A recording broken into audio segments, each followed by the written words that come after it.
After Andhra Pradesh state bifurcation in 2014, Hyderabad, the former capital of Andhra Pradesh, became part of Telangana and the state had to form a new capital.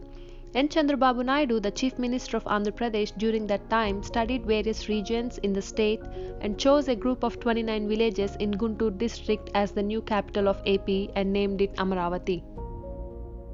The proposal of Amaravati has been unanimously supported in the assembly by all the political parties including Y.S. Jagan Mohan Reddy, who was the opposition leader during that time. Mr. Reddy also mentioned that the capital should need at least 30,000 acres of land. Here are the reasons why Amaravati got unanimous support as new capital of Andhra Pradesh. 1. Its location in the middle of the state at a distance of around 450 kilometers from Srikakulam and Anantapur that are located at two extremes of the state. 2. Its location on the banks of river Krishna. Due to the existence of Prakasam Barrage Dam on river Krishna, there is always surplus availability of water and yet the region is protected from floods by man-made embankment and lift irrigation systems. National Green Tribunal of India has also certified that Amaravati is not a flood-prone region. The government of Andhra Pradesh did not have financial resources to buy the lands from the farmers, so it followed a land pooling procedure where for every acre of land the farmer gets back 25% of the land as developed plots that can be used for residential and commercial purposes. As Amaravati will be the capital of AP, it is anticipated that the farmers will be financially benefited from the land prices that will eventually appreciate. A total of around 33,000 acres of land was pooled by the government involving 28,000 farmer families. Prime Minister Narendra Modi, along with a number of central ministers, attended various inaugural ceremonies in Amaravati. Indeed, due to lack of financial resources, Amaravati has been designed to be a self-financing project by attracting a number of investors, educational and financial institutions, and IT companies. Government provides the investors land and other resources, and in return revenue is generated that can be used to develop various parts of the state along with Amaravati. Moreover, capital has been designed to be built in stages and it takes over 50 years for a capital to be constructed. We do not have to spend all the financial resources right away in building a capital. Amaravati progressed towards development until April 2019. Secretariat, Assembly and High Court were constructed and the governance started from Amaravati. Judge houses, MLA, MP, HOD and NGO quarters were in progress. Foundations for a number of high-rise buildings were almost done. A number of 6 to 10 lane roads were laid out, improving connectivity to the region.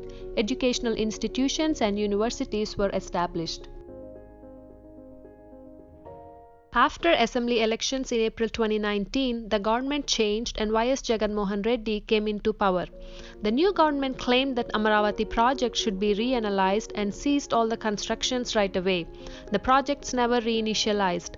This eventually turned away a number of investors, business and financial institutions and IT companies. The government denied World Bank's loan of 3,000 crores that was previously sanctioned for the development of Amaravati. Moreover, starting from August 2019, the ministers started making false allegations on Amaravati that it is a flood-prone region. Cost of construction is high on these lands even though 70% of the foundation had already been laid out. There had been some insider trading done on the lands by previous government, and finally the current government has no financial resources to develop the capital region. On 17th of December 2019, indirectly based on the same allegations, Chief Minister of Andhra Pradesh Y.S. Jagan Mohan Reddy suggested that Andhra Pradesh should have 3 capitals.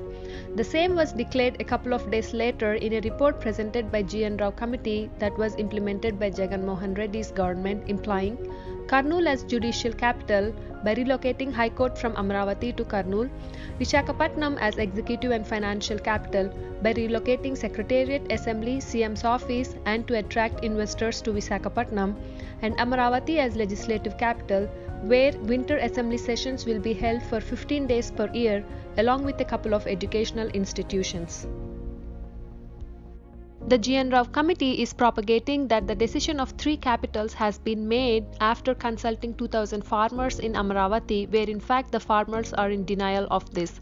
The ministers still today say that the justice will be done to the farmers by giving them the developed plots. They should notice that the plots that will be given to the farmers can accompany 25 to 40 lakh people and will be of no use if Amaravati is only used during 15 days a year.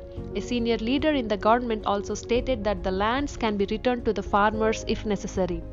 The leaders should understand that these lands are surrendered to the government.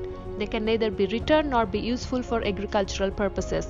Roads were built, buildings were constructed, and foundations were laid with 200 to 300 feet deep under the ground. The government agrees that they invested around 5,500 crore rupees in Amaravati and yet is planning to move majority of the capital region to Vishakapattanam, that is located in the northern corner of the state and where things should start again from scratch. This will lead to a heavier financial burden of the government and eventually on the people of Andhra Pradesh. Farmers also revealed that Vishakapattanam has been affected by a devastating cyclone Hudhud in 2014 and Kurnool was completely flooded in 2009. Even to date, there is no record of floods in Amaravati region. Farmers are also requesting the government to take legal actions against the respective individuals if there really is any insider trading involved with Amaravati lands.